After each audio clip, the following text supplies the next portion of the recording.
selamat siang. Selamat siang. Ciamis akan segera melaksanakan pilkada ya serentak 2024.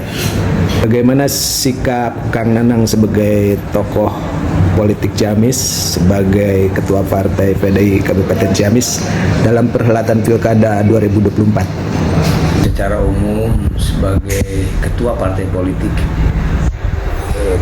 Partai Demokrasi Indonesia Perjuangan Ciamis, tentu saya mencita-citakan sebuah perhelatan politik memilih pemimpin Ciamis itu harus berjalan aman, damai, tertib, tidak ada yang melanggar peraturan, dan ujungnya menjadi kemenangan rakyat siapapun yang jadi. Sebagai ketua PDI, saya ditugasi oleh DPP PDI Perjuangan untuk maju menjadi bakal calon, baik calon bupati maupun calon wakil bupati.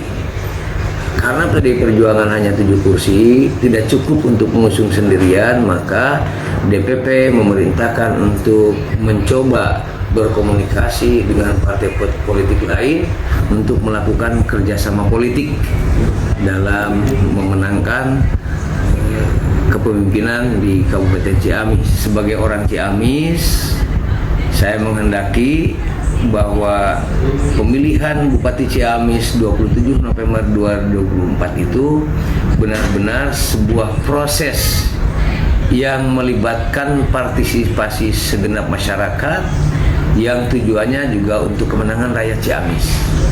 Maka di sini tentu ada adu ide, ada adu gagasan, ada adu contoh-contoh. Saya sebagai manusia yang saya yakin betul bahwa saya adalah makhluk yang diciptakan Allah, tentu yang harus saya pegang dengan seluruh ketentuan-ketentuan Allah itu sendiri. Saya mesti menyadari bahwa segala sesuatu ada garis takdirnya. Karena siapa yang jadi pemimpin itu pasti Allah sudah menggariskannya sejak dunia ini belum diciptakan.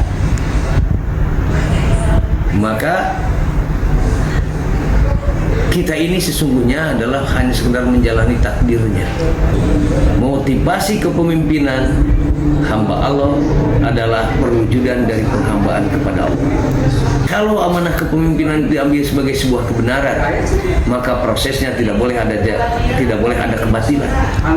Karena tidak ada kebenaran yang bisa tegak dengan cara-cara batil.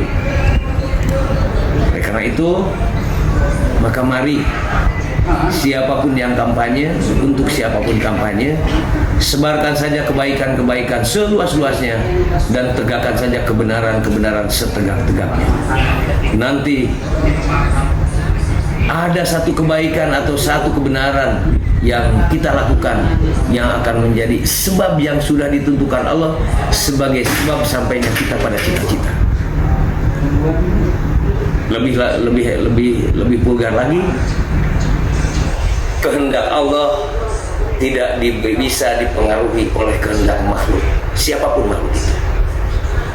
Kersa Allah mual kapaksa jeung teu bisa dipaksa. Oleh karena itu, ngapain untuk menegakkan sebuah kebenaran mesti dengan cara-cara batil, dengan cara-cara tidak baik.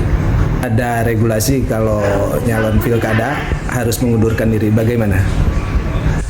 Kalau bahwa itu konsekuensi.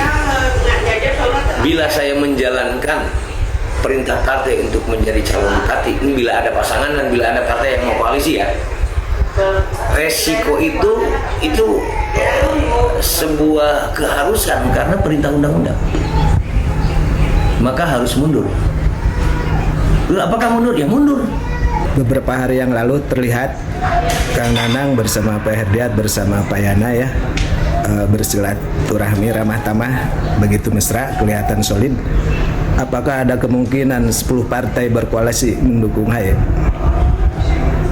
Hidup itu berjalan di samudera kemungkinan. Maka segala kemungkinan menurut manusia itu pasti ada.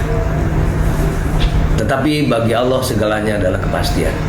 Kemungkinan mana yang pasti diridhoi Allah, itu yang kita tidak tahu. Mungkinkah ini hanya ada pasangan tunggal dengan 10 partai berkoalisi? Mungkin, kalau Allah menghendaki.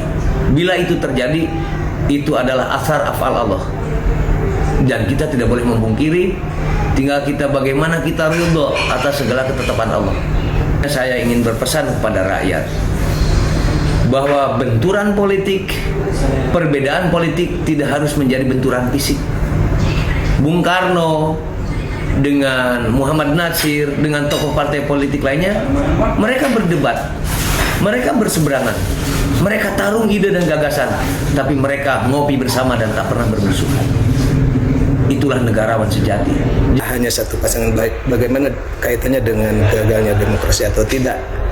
Tidak tepat kalau pasangan dalam pilkada itu hanya satu pasangan calon kemudian disebut gagal demokrasi. Oh enggak. Demokrasi itu adalah kehendak rakyat. Kalau memang rakyat berkehendaki seperti itu, kenapa? Itu kalau dari sisi rakyat begitu. Kalau dari sisi Allah ya itu tadi, kalau takdirnya begitu, kenapa? Tidak ada yang kebetulan di dunia ini. Walaupun kita mengarungi samudra kemungkinan, tetapi pasti itu adalah samudra kepastian dari Allah. Terima kasih Kang Nanang atas segala keterangannya. Oke.